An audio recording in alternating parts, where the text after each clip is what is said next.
pribadi merasa apa yang Bapak sampaikan itu merupakan pencerahan yang luar biasa, dan saya membayangkan andaikan misalnya para gubernur dan juga mungkin para wali kota dan bupati berprinsip seperti yang Bapak sampaikan itu, saya meyakini Indonesia itu mungkin ya nomor 2 atau nomor 3 lah begitu ya, dari antara deretan negara-negara maju di dunia.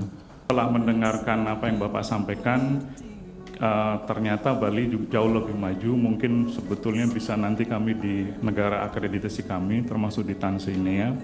Kami kemudian merangkap juga untuk Rwanda dan Burundi. Kami akan juga promosikan bahwa di Bali sudah mungkin malah seperti yang sedang didiskusikan di Glasgow, Pak. Berhasilan Bali dalam menangani pandemi, dan oleh karena itu kami tentu semua para dubes siap untuk membantu, dan saya di Timur Tengah sekali lagi siap akan membantu untuk promosi besar-besaran tentang Bali.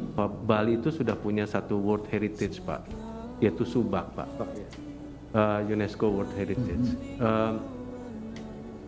Orang Eropa itu, saya kan ditempatkan di Slovakia, Pak, dan tadi sama dengan sampaikan oleh Pak Damos bahwa orang Eropa itu memang sudah mengenal Bali banyak, dan saintisnya dan juga orang-orang filantropisnya itu sangat menyukai alamnya Bali, Pak.